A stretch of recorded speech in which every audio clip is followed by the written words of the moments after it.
They're here, Commander.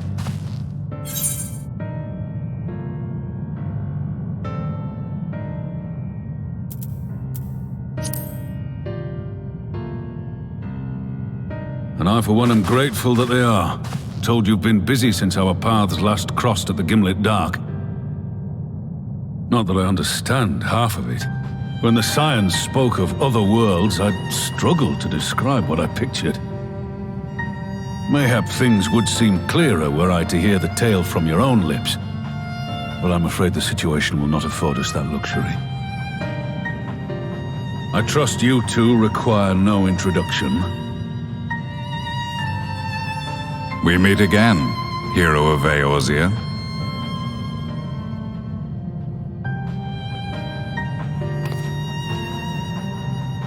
Must we repeat this ridiculous display? I pose no threat to you, though what I come to warn you of very well might. Had he meant to do us harm, I hazard he would have kept to the shadows and brought more than 2 companions. We need not pretend to be the best of friends, but I hope we can put aside our differences for the present.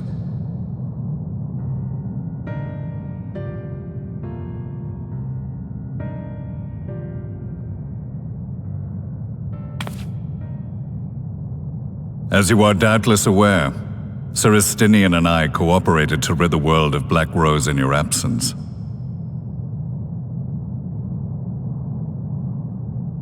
Our journey together took us as far as the Imperial Palace, where we witnessed Emperor Varus meet his death at Xenos' hand.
Being the sole witnesses to this crime, and in no position to defend our innocence, we were then forced to flee, each pursuing his own avenue of escape.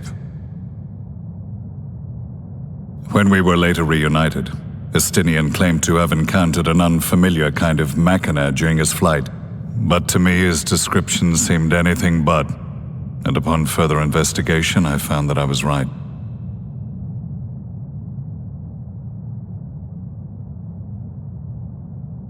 The Empire is developing a new Ultima weapon. What, that Allagan monstrosity, created to vanquish primals, with which you yourself once thought to conquer Eorzea? The same. In my foolishness, I sought to harness its power, and became the Ascian's pawn in so doing. But you know as well as I how that tale ended.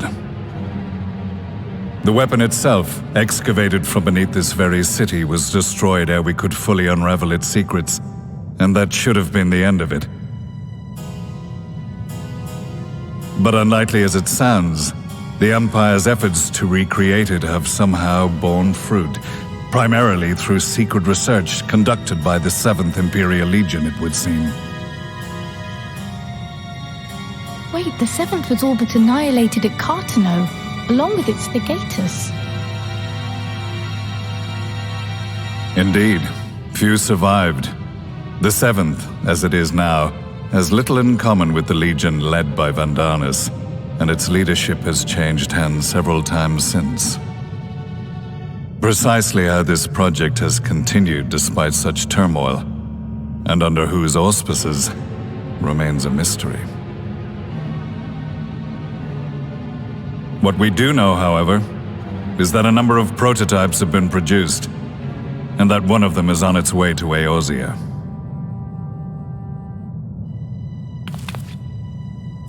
We attempted to stop it, but it was all we could do to slow its progress, so we resolved instead to bring you warning.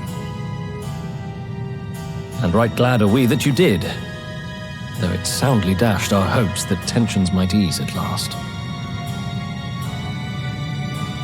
As it is, we've begun to strengthen our presence in the Gimlick Dark, and are assembling a force to meet the coming threat.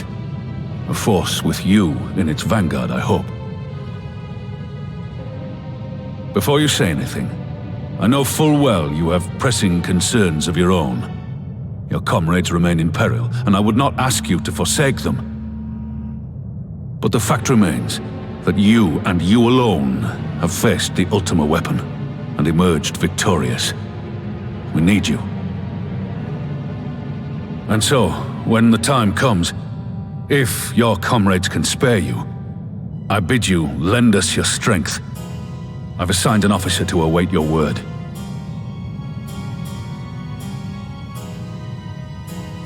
The Ascian's downfall was to be the work of my remaining days, but it was my hand that kindled these flames, and I cannot allow them to spread any further. I will do what I must to see this mistake consigned to history once and for all, even if it means begging your aid. The fates will enjoy the irony, even as I endure the ignominy.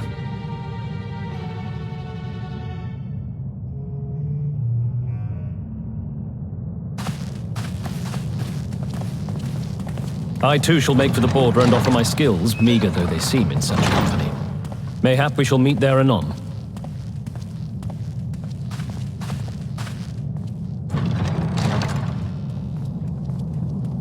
Though we can ill afford to ignore the coming of a new Ultima weapon, our friend's plight grows ever more precarious, and none save you can join them in the first. I only hope you are not forced to make a choice.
Now that we are all here, what news from the source?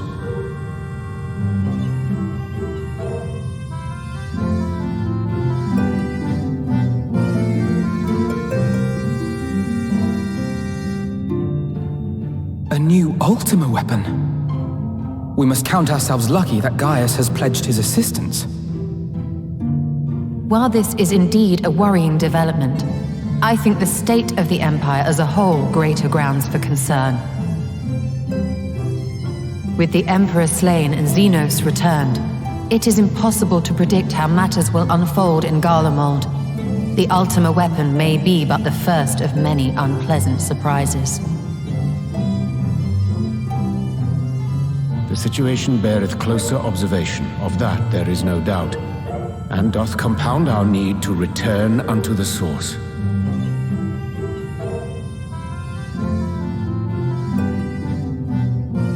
Then let us address that issue. Our long search for a means to see you safely home may well be nearing its conclusion. Thanks in large part to Urianger and Beklug's invaluable insight, we have succeeded in fashioning a vessel for the journey.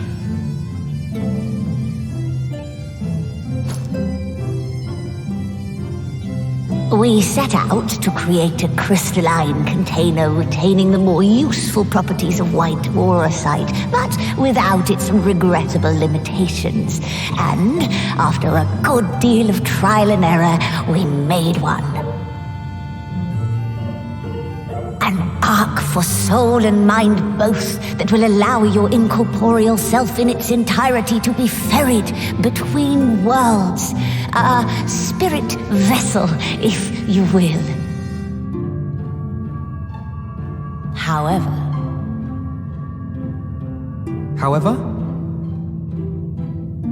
Though the vessel is possessed of the requisite qualities to hold mind and memory, it wanteth yet for a means to receive of them. For that, we must needs imbue it with the Exarch's innate gift. A gift that lives on only through the blood of the Allagan Emperors, which certainly does not flow within aurosite or any other crystal.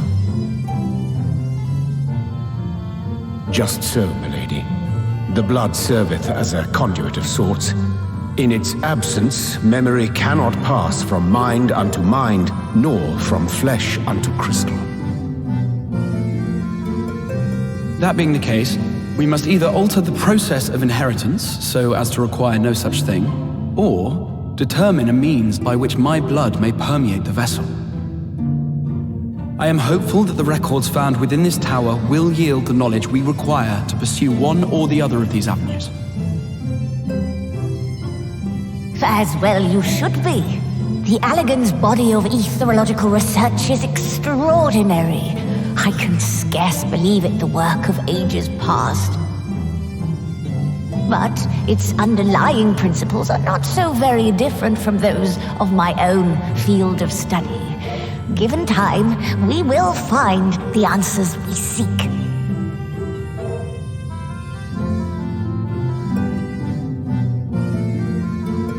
I know that you can ill afford to wait, and it pains me that I must ask you to do so. I can only reaffirm my promise to you that a solution will be found. Whatever it takes, I will see you safely home.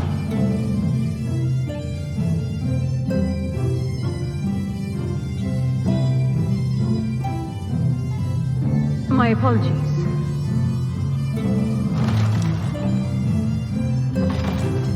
I do hope you haven't come to tell us that mortal peril fast approaches.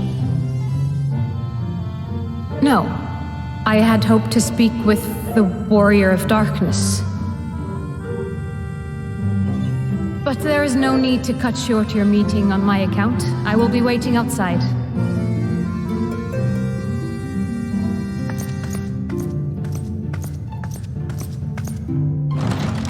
Why not speak in here? She knows I don't mind. Unless she didn't want to. Perhaps I might accompany you. Though I am woefully ill-qualified to assist in the Exarch's research, I may yet be of some use to Lena.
Did you slay this Eater? Your orders were to await the main force before engaging. No, Captain. It wasn't us, I swear it. The man came out of nowhere and cut it down before we knew what was happening. By himself? Certainly it is no light warden, but nevertheless. It's true. Felled it with a single swing of his axe, he did. Never seen anything like it. So I says to him, "Who are you, the warrior of bleeding darkness?" And he says, "No, I'm a warrior of light." And that was it. Buggered off as quick as he came. A warrior of light? Why would someone go around calling himself that, though? It was those bastards who caused the flood.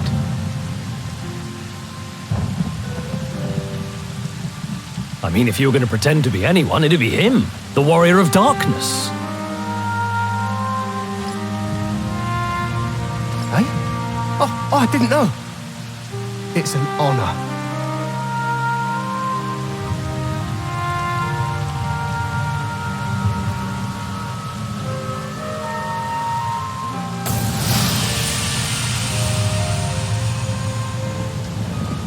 Since the Eater is no longer a threat, our work here is done. Return to your posts.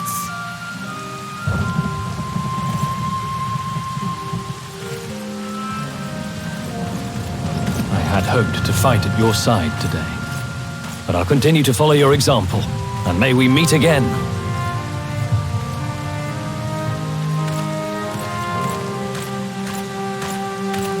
I apologize for the wasted journey. It seems I overestimated the threat. As for this warrior of light, I do not know who would be brazen enough to take that mantle for his own. Whatever it may once have meant, it is forever tainted by the association with the flood. The Exarch told me the truth of Ardbert and his comrades' deeds, and I am aware they played some part in your own triumph. But to most, they are synonymous with the calamity that befell this world.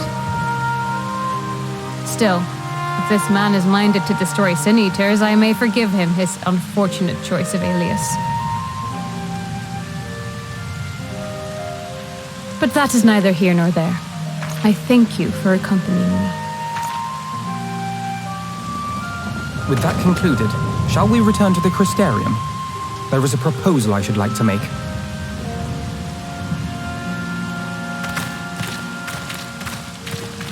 Forgive me. There is one more thing. A personal concern of mine. I had hoped you might have a moment to speak privately. Take your time. I shall go on ahead.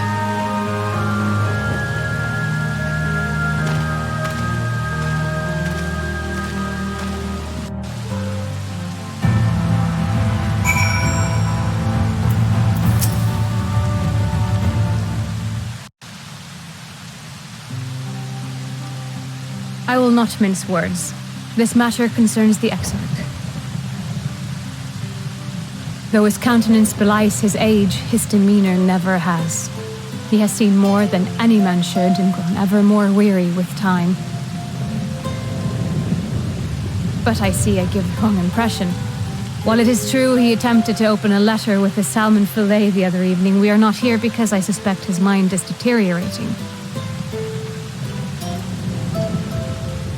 Nor do I believe him to be so maddeningly unconcerned by the prospect of his own death as he once was. Indeed, the opposite is true.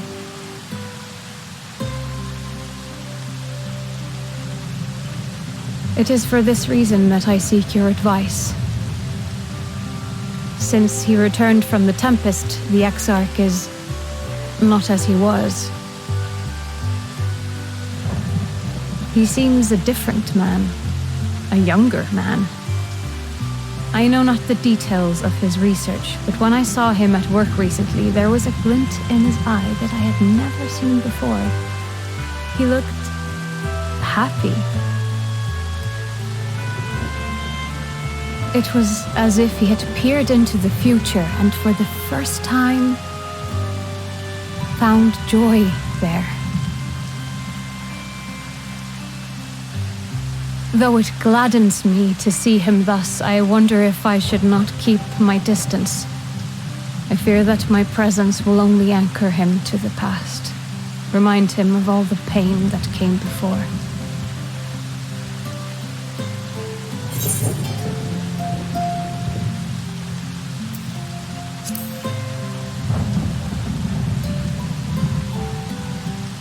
Is that so?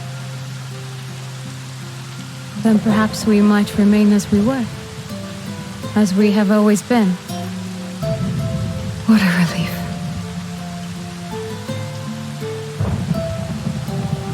In that case, I will have to speak with him about the amount of time he is spending at work.